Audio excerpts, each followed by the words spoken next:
Buenos días, qué gusto de verlos nuevamente. Vamos a comenzar con nuestro estudio del día de hoy y vamos a comenzar la tercera carta de Juan. Tomen sus Biblias, tercera carta de Juan. Hoy comenzamos esta carta que consta únicamente de 15 versículos. Esta carta que es la tercera carta que el apóstol Juan registra o que tenemos aquí registrada en las Escrituras y va dirigida a Gayo. Dentro de esta carta pues lleva un propósito. Esta carta lleva un propósito de anunciar algo a Gayo, de darle una instrucción a Gayo, y es lo que vamos a estudiar. Pero primeramente les voy a dar el título de esta predicación y es a manera de pregunta: ¿andas en la verdad? Una de las noticias que podemos recibir nosotros los cristianos, de las más tristes, es que se nos comunique que alguno de los hermanos no anda en la verdad, que alguno de los hermanos se ha apartado de la fe. Es una de las noticias más tristes, más dolorosas que podemos recibir. Pero también podemos recibir otra clase de noticias. Cuando vemos que a nuestros hermanos les va bien y prosperan, eso nos alegra. Y eso es un poco de lo que trata la carta que el apóstol Juan escribe. Vamos a leer del versículo 1 al versículo 4. Esta carta solamente consta de un capítulo. Entonces aunque es una sola pieza, esta carta la vamos a leer, nada más vamos a leer hasta el 4, donde dice que es el saludo que Juan. Vamos a leer tercera de Juan, del 1 al 4, que dice así: el anciano a Gayo, el amado, a quien amo en la verdad. Amado, yo deseo que tú seas prosperado en todas las cosas y que tengas salud, así como prospera tu alma. Pues mucho me regocijé cuando vinieron los hermanos y dieron testimonio de tu verdad, de cómo andas en la verdad. No tengo yo mayor gozo que este, el oír que mis hijos anden en la verdad. Padre, te damos gracias por tu palabra, por tu instrucción que nos dejas para nuestra propia vida, para que tengamos conciencia, para que reflexionemos acerca de las cosas que son importantes para la vida piadosa. Hoy queremos encomendarnos en tus manos, queremos pedirte que tú nos ayudes a que esta palabra sea una palabra que en nosotros pueda causar ese gozo y esa necesidad de poner por obra tu palabra, Señor. Porque te lo pido, te doy gracias, y también quiero rogarte, Señor, que me des a mí la capacidad de exponer tu palabra fielmente, a no desviarme, Señor. Te lo pido en el nombre de Jesús. Amén. Aquí nosotros podemos ver, al iniciar la carta, que se trata del anciano. Ya hemos dicho que el anciano pues es un título que se daba en ese entonces a los pastores, a los obispos. Entonces son sinónimos. Entonces el anciano pues es Juan, y la carta va dirigida a Gayo, uno de sus discípulos de Juan, a quien Juan había instruido en el camino del evangelio. Y entonces le manda esta carta y le llama el amado. Es decir, que Juan ama verdaderamente a Gayo en Cristo, en el amor de Cristo. Este amor verdadero que sobrepasa muchas veces nuestro entendimiento, ¿no? Y que ellos se amaban, o Juan amaba a Gayo de esa manera, y entonces le viene, en el saludo, le expresa, le externa sus buenos deseos. Y ese es el primer punto que vamos a ver el día de hoy: los buenos deseos que tiene Juan hacia su hermano Gayo. Y aquí podemos ver en el versículo 2 que dice: amado, yo deseo que tú seas prosperado en todas las cosas. Le dice que desea que sea prosperado en todas las cosas y que tenga salud, así como prospera su alma. O sea que Juan está hablando de una prosperidad en todas las cosas. Esto de ninguna manera podemos confundirlo nosotros con el falso evangelio de la prosperidad. No tiene nada que ver. Esto de que Juan le desee o tenga buenos deseos para Gayo, nada tiene que ver con el falso evangelio de la prosperidad. Este evangelio de la prosperidad promete una prosperidad instantánea. En muchos lugares, en muchas iglesias se predica de esta manera, que tú al venir a Cristo vas a tener una prosperidad pero inmediata, que tú nada más vas a confesar una confesión positiva, vas a declarar, vas a decretar y que hay un poder en tus palabras y que todas las cosas van a venir, las cosas que tú estés pidiendo. Esto es falso, completamente falso y nada tiene que ver con lo que Juan está diciendo, para que no exista confusión en esto. En este tipo de evangelio de la prosperidad se dan sermones motivacionales, únicamente elevando el ego de las personas, diciéndoles que son vencedoras, que ellos pueden hacer cualquier cosa que se propongan y que van a tener éxito en todo. La realidad es que no. Jesús dijo que en este mundo tendríamos aflicción, por lo tanto tenemos que estar conscientes que estos buenos deseos que Juan tiene para Gayo no es relacionado con esto. En este tipo de evangelio de la prosperidad, este falso evangelio de la prosperidad, no se habla de pecado, se minimiza el pecado y se exalta más al individuo. Está centrado en el hombre y no en Dios, así que por eso no podemos tenerlo en nosotros como verdadero. El énfasis es personal, únicamente en uno, y estos charlatanes son únicamente comerciantes de la fe. Se dedican a lucrar con la fe de las personas. Y tenemos que tener mucho cuidado con esto, de no confundir de que los buenos deseos de Juan tenga que ver algo con este evangelio de la prosperidad, porque ellos pueden decir, no, es que aquí está, mira, Juan está deseando que sea prosperado Gayo en todo, entonces al decirlo va a prosperar. No, no es así. Nada más era para que tuviéramos claro este punto del falso evangelio de la prosperidad.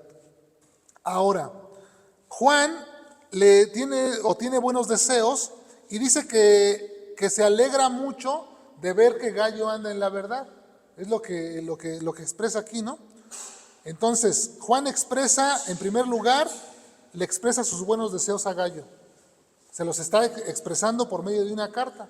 Yo me preguntaba, ¿nosotros alguna vez le hemos expresado nuestros buenos deseos a alguien? ¿Tú alguna vez le has expresado los buenos deseos a tu hermano, los buenos deseos que tienes a tu hermano? ¿O no tenemos buenos deseos para los demás? Porque vamos a empezar desde el principio. ¿Deseas que a tu hermano le vaya bien? ¿Se lo expresas o no se lo expresas? Eso es de lo que tenemos que meditar. ¿Te gozas cuando a tu hermano le va bien? ¿Tú ves a un hermano que prospera y tú te da gusto, te da alegría, te da contentamiento? ¿O sientes celos? ¿O sientes envidia? Y hasta le quieres meter el pie para que tropiece. ¿Cómo son tus deseos? ¿Alguna vez han sentido celos y envidia por algo? Yo confieso que sí.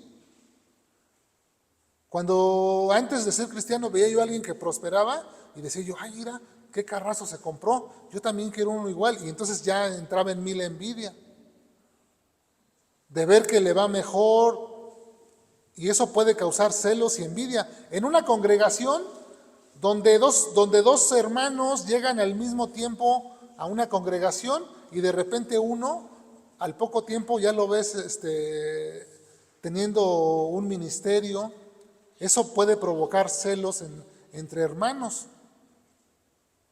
Entonces, esto es un poco de lo que nosotros tenemos que meditar, que nosotros no seamos tropiezo para nuestros hermanos, sino que tengamos buenos deseos y que nuestros buenos deseos sean expresados, que nos gocemos, que nos alegremos cuando vemos al hermano crecer espiritualmente.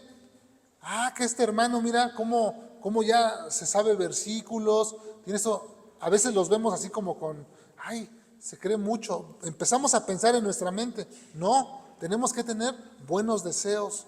Tenemos que desear que les vaya bien. Fíjense que Lucas, capítulo 17, en el versículo 1 y 2, ahí Jesús le dijo a sus discípulos: imposible es que vengan tropiezos. O sea que siempre va a haber tropiezos. Pero dice, vengan tropiezos, mas hay de aquel por quien vienen, mejor le fuera que se le atase al cuello una piedra de molino y se le arrojase al mar, que hacer tropezar a uno de estos pequeños. Así que si nosotros alguna vez sentimos celos, envidia, algún mal deseo por un hermano, tenemos que reflexionar y arrepentirnos de eso y no causar tropiezo, porque dice la Escritura que si nosotros hacemos tropezar a alguien, mejor es que se nos amarrase una piedra de molino al cuello y nos arrojáramos al mar. Es importante tener en cuenta esto, no hacer tropezar a los hermanos. ¿De qué manera contribuyes al crecimiento de los demás? ¿Qué haces para que tus hermanos crezcan? Para que a tus hermanos les vaya bien. ¿Los animas a seguir adelante? ¿Les ayudas en su vida espiritual? ¿Los amas como Dios manda? ¿Haces eso en realidad o no lo haces? Esto es cada uno personal. Tenemos que meditar en esto. Si estoy siendo un elemento o un instrumento de edificación para los demás o no. O soy el que pone tropiezo. Porque más adelante en la siguiente semana vamos a hablar de Diótrefes, del que habla aquí también la Biblia. Este era todo lo contrario a Gallo. Pero de esto no vamos a hablar el día de hoy, sino hasta la siguiente semana. Y entonces, ¿cuál es tu forma? ¿Cuál es o lo que tú deseas? Esto, por un lado, vemos que este Gallo tenía un buen testimonio. Eso es lo que dice la Escritura. Vamos al verso 3 y ahí nos dice que Juan mucho se regocijó cuando vinieron los hermanos y le dieron testimonio de tu verdad, de cómo andas en la verdad. Este es el punto número 2, tu testimonio. El testimonio de Gallo era ejemplar. Gallo era un ejemplo para los demás creyentes por cómo se conducía, el estilo de vida que tenía, cómo trataba a los hermanos. Era un ejemplo. Y así cada uno de nosotros tenemos que ser un ejemplo para los demás. Los hermanos que conocían a Gallo fueron y le dijeron a Juan que este Gallo se conducía de una manera correcta, que su conducta era intachable. Si le preguntaran a las personas que te conocen acerca de tu conducta, ¿qué responderían esas personas? Que fueran y le preguntaran a tus hijos, a cada uno de tus hijos en privado: oye, ¿cómo es tu mamá? Que le preguntaran a tu esposa: oye, ¿cómo es tu esposo? Que le preguntaran a tu esposo: oye, ¿cómo es tu esposa? ¿Cómo se conduce? ¿Cuál es su conducta? ¿Lleva a cabo la palabra de Dios o no? Si le preguntaran a tu vecino: oye, tu vecino cuando te encuentra te saluda. Si le preguntaran a las personas que te conocen, ¿qué dirían de ti? ¿Darían un buen testimonio como dieron de Gallo? ¿O le dirían: no, es bien gritón, es bien enojón, es mentiroso, se aira con cualquier cosa, es grosero? ¿Cómo serían las respuestas de estas personas? De ahí la importancia de que nosotros tenemos que cuidar nuestro testimonio y ser ejemplo, ¿no? Al cuidar nuestro testimonio, yo no me estoy refiriendo de ninguna manera a que cuides que nadie te vea cuando haces lo malo, ¿eh? No me estoy refiriendo a eso. Me estoy refiriendo a que vivas tu vida conforme a la palabra de Dios. Porque hay quien puede decir, no, yo me cuido, yo me cuido de que nadie me vea. Y hace sus cosas a escondidas, ¿no? Pero dice la palabra de Dios que todo lo que se hace a escondidas, un día saldrá a la luz. Porque Dios sabe cada cosa que hacemos. A Dios no le podemos engañar. Dios nos conoce. Así que la exhortación de esta mañana es a que cuidemos nuestro testimonio y que seamos ejemplo para los creyentes. En la primera carta de Timoteo, en el capítulo 4, si me acompañan ahí, en el versículo 12, Pablo le está exhortando a Timoteo a que se conduzca de una manera correcta y le está haciendo un llamado a que viva en la verdad. Primera de Timoteo, capítulo 4, verso 12, donde Pablo exhorta a su discípulo Timoteo, que también le llama, de algunas veces les llama hijo, como Juan les llama también hijos a estos discípulos que él instruía. Y entonces, primera de Timoteo 4, versículo 12, le dice Pablo a Timoteo, ninguno tenga en poco tu juventud, sino sé que ejemplo de los creyentes en palabra, conducta, amor, espíritu, fe y pureza. De esta misma manera, nosotros tenemos que ser ejemplo para los demás, por medio de nuestro testimonio, ser ejemplo para ellos. Recordemos que la gente nos está observando, la gente nos mira con lupa. Cada vez que tú dices que eres cristiano, cada vez que tú te muestras como cristiano, la gente toma la lupa y empieza a ver tu vida, a ver si es cierto que vives conforme al estándar de Dios. Entonces es importante que nosotros tengamos en cuenta esto. También Pablo le escribe a los colosenses y les dice que él no ha cesado de orar por ellos. Colosenses capítulo 1 les dice, yo no he cesado de orar por ustedes para que sean llenos de todo el conocimiento de Dios. Colosenses capítulo 1 verso 10 les dice, para que andéis como es dignos del Señor. Dice Pablo, yo oro por ustedes para que ustedes anden como es digno del Señor, agradándole en todo. Nuestra vida tiene que ser de esta manera, que tenemos que vivir como es digno del Señor, agradándole en todas las cosas que hacemos, quitando de nosotros la mentira, quitando de nosotros todas aquellas cosas que nos están estorbando y que nos están apartando de la verdad y que nos impiden tener un buen testimonio y que nos alejan de ser un buen ejemplo. En la Biblia tenemos buenos ejemplos y tenemos malos ejemplos. Aquí en esta misma carta hay un mal ejemplo del que vamos a hablar, que les dije la siguiente semana, Diótrefes. Y hay un buen ejemplo que es Gayo. Hay un contraste entre estas dos personas. Uno anda en la verdad y el otro se ha separado de la verdad. Así como ellos, en las congregaciones hay personas que viven en la verdad y personas que se apartan de la verdad. ¿De cuál de este tipo de personas eres tú? ¿De las que se mantienen firmes en las enseñanzas de nuestro Señor Jesucristo o de los que se alejan poco a poco de la verdad, creyendo a fábulas, a historias, a creencias, a tradiciones heredadas por sus padres? ¿De qué tipo de persona eres tú? ¿De las que se quitan aquellas cosas y se afirman en la verdad? ¿O de las que dicen, no, es que a mí me enseñaron esto, a mí me dijeron esto? Hay personas que no pueden dejar sus creencias porque las tienen bien arraigadas. No, es que a mí me enseñaron que la Virgen María es la Madre de Dios. Y tú dices, bueno, pero en la Biblia no dice eso, ¿por qué tú crees eso? Y no pueden dejar ese pensamiento, están arraigados ahí. Nosotros tenemos que estar arraigados y cimentados ¿en dónde?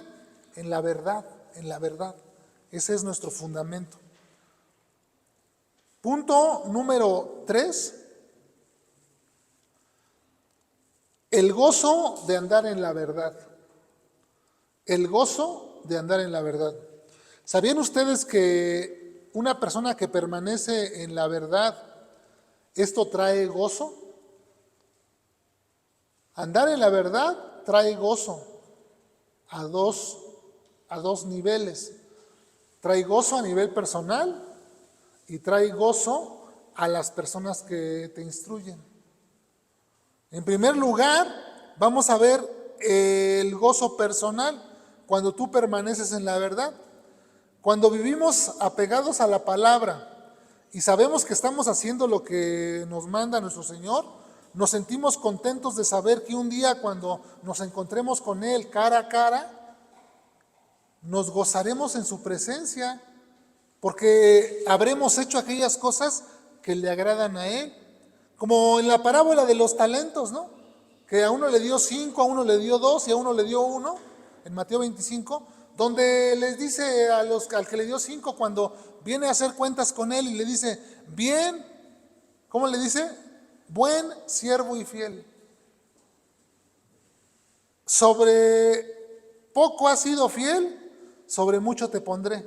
Les dice, entra al gozo de tu Señor. ¿Ustedes no creen que sintió una alegría o vamos a sentir una alegría nosotros cuando el Señor nos diga así? Bien, buen siervo y fiel. En lo poco te puse y me fuiste fiel. Pásale al gozo de tu Señor. Ese es un gozo que se produce a nivel personal cuando tú vives en la verdad, cuando tú obedeces a Dios, cuando tú andas en sus mandamientos, cuando tú te riges bajo los principios bíblicos. Ese es un gozo que tú sientes internamente, porque dices, ay Dios mío, hoy hice lo recto delante de tus ojos. Pero ¿qué tal cuando no lo haces? ¿Qué tal cuando te apartas del camino, te vas al pecado o andas haciendo otras tonterías por ahí? ¿Qué sientes? Tristeza, dolor. Y entonces ahí es donde nosotros podemos escuchar esas palabras, siervo malo.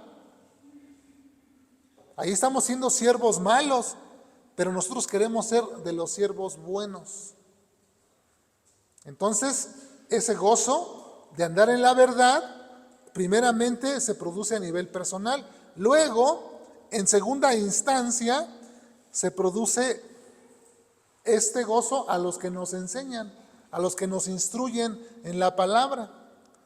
A Juan le dio mucha alegría cuando los hermanos que fueron a visitar a Gallo le trajeron noticias de esa congregación, pues le hablaron muy bien de Gallo. Le dijeron que Gallo permanecía en las enseñanzas de nuestro Señor Jesucristo. Esto le causó a Juan una alegría, un gozo inmenso, de saber que su discípulo, que aquella persona en quien Juan había invertido tiempo, dinero, esfuerzo, dedicación, que seguía en ese camino. Así cada persona, cada maestro bíblico, cada maestro que instruye a un discípulo, que lo discipula, que lo enseña, lo instruye, y pasan los años y llegan noticias de que esta persona permanece en la verdad, da gusto, da gozo, da alegría de saber que andan en la verdad, de saber que permanecen ahí, firmes en esas enseñanzas, en esta doctrina que se nos fue entregada. Y ahí vemos el gozo que se produce. Nada más que dice la Biblia que hay camino que al hombre le parece recto, pero que su fin es camino de muerte. Entonces, hay cristianos que de repente escuchan otras enseñanzas y porque son atractivas y tienen comezón de oír, dicen, esto está bien, y se van tras esas falsas doctrinas. Les parece que es una doctrina sana, cuando no lo es. Por eso necesitamos tener mucho cuidado y saber distinguir la mentira de la verdad. ¿Cómo vamos a aprender a hacer eso? Por medio de la palabra de Dios, porque dice la Escritura que la suma de tu palabra es verdad. Toda la Escritura es verdad, es inspirada por Dios, útil para enseñar, para corregir, para redarguir, para instruir en justicia, para que el hombre de Dios sea enteramente preparado. Esta palabra nos está preparando para que no nos engañen. Si tú la conoces, si tú la guardas en tu corazón, la atesoras en tu corazón, cuando tú escuches el error, dices, eso no es verdad, eso no es parte de la Escritura. Pero si no la conoces, te pueden engañar. Entonces, aquí es donde vemos nosotros que hay que tener mucho cuidado con este camino, de verdad que puede producir gozo. Nosotros podemos sentir gozo y producir gozo a los que nos enseñan, o podemos producir también tristeza y sentirnos tristes. ¿Qué es lo que quieres tú para tu vida? ¿Quieres producirle gozo a los que te enseñan? Vive en la verdad. ¿Quieres sentirte gozoso? Vive en la verdad. Ese es el camino verdadero. Exhortándonos unos a otros a que permanezcamos firmes. Es de lo que nos habla estas líneas el apóstol Juan. No tengo yo mayor gozo que dice, el oír que mis hijos anden en la verdad. Les llama hijos. Cuando un padre tiene a sus hijos, los que somos padres, tenemos buenos deseos para nuestros hijos, queremos que les vaya bien. Y cuando escuchamos que les va bien, nos gozamos, nos alegramos. De la misma manera Juan, por eso dice, no tengo yo mayor gozo que mis hijos. Escuchar que mis hijos anden en la verdad. O sea, uno puede decir, no, yo sí estoy firme, yo estoy en la verdad. Uno puede decirlo. Pero como les decía, si preguntamos a nuestro entorno, ¿qué dirían los demás, no? ¿Será verdad nuestro dicho con lo que ellos dicen? Es posible que no. Es posible que nosotros tengamos un mayor concepto de nosotros mismos, un más alto concepto de nosotros mismos. Y Pablo enseña que ninguno tenga más alto concepto de sí que el que deba tener. Que ande con prudencia y en la verdad. Este camino es verdadero. El camino de la palabra de Dios, la forma de vida de la palabra de Dios no tiene error. Una forma de vida conforme a los principios bíblicos es lo mejor que tú puedes heredar a tus hijos, enseñarle a tus hijos, para que ellos también anden en la verdad. Enseñarle a tus amigos, enseñarle a las personas que te rodean a que vivan en la verdad. Es lo que podemos hacer nosotros. Pues para terminar, me gustaría que leyéramos el Salmo 1, del versículo 1 al 3, donde aquí este Salmo nos habla de una felicidad, de una dicha que siente la persona. Dice Salmo 1, del 1 al 3, bienaventurada la persona que no anduvo en consejo de malos, ni estuvo en camino de pecadores, ni en silla de escarnecedores se ha sentado, sino que en la ley del Señor está su delicia, y en su ley medita de día y de noche. Será como árbol plantado junto a corrientes de aguas, que da su fruto en su tiempo, y su hoja no cae. Y todo lo que hace, ¿qué dice? Prosperará. Si tú te mantienes de esta manera, tú también vas a prosperar en todo lo que haces. Si tú eres una persona que no te mantienes en estos principios bíblicos, no vas a prosperar en las cosas que haces. Aunque ahorita aparentemente estés prosperando, pero no es así. La palabra de Dios no miente, Dios no nos engaña. Dios nos ha dejado su palabra para que nos dejemos guiar por ella. No nos ha dejado a ciegas. Tenemos su palabra que nos dirige. Y aquí nosotros vemos este testimonio, el testimonio de un hermano que vivió hace cerca de 2000 años. De un hombre llamado Gallo que vivía en la verdad. Que tomó una decisión y que dijo, yo voy a permanecer en la verdad firme. Toma tú también la misma decisión. Toma esa misma decisión de vivir en la verdad, de dejarte guiar por la verdad. No te dejes guiar por tu propia prudencia. Deja que Dios, no te creas sabio en tu propia opinión, deja que Dios guíe tus pasos. Déjate guiar por el Espíritu. Dice que los que son guiados por el Espíritu de Dios, estos son hijos de Dios. Déjate guiar por el Espíritu de Dios para que te lleve a toda la verdad, para que tengas tú un buen testimonio, para que al pasar los años se pueda decir de ti como se dijo de Gallo: no tengo mayor gozo que este, que ver que mis hijos andan en la verdad. Que se deje un apunte: Alexis vivió en la verdad. Que pasen los años y que tus generaciones puedan ver: mi tatarabuelo vivió en la verdad. ¿No sería agradable eso? Que nosotros pudiéramos tener ese un buen testimonio y decir: vivió en la verdad. No que dijeran: no, pues estuvo unos años, sí, fue unos años, estuvo en el cristianismo, pero se apartó, se fue. Se fue al mundo. Como escuché un testimonio de un pastor de Hillsong que dicen que abandonó la fe. Y seguidos escuchan esos testimonios, que fulano de tal abandonó la fe. Ya no le llenó Cristo, no le fue suficiente Cristo. Para nosotros, Cristo es suficiente. Para nosotros la palabra de verdad es esta, y la guardamos en el corazón como un tesoro. Ahí la retenemos. En nuestra mente está grabada la palabra de verdad, y por lo tanto nosotros nos conducimos con verdad. Amén. Vamos a orar.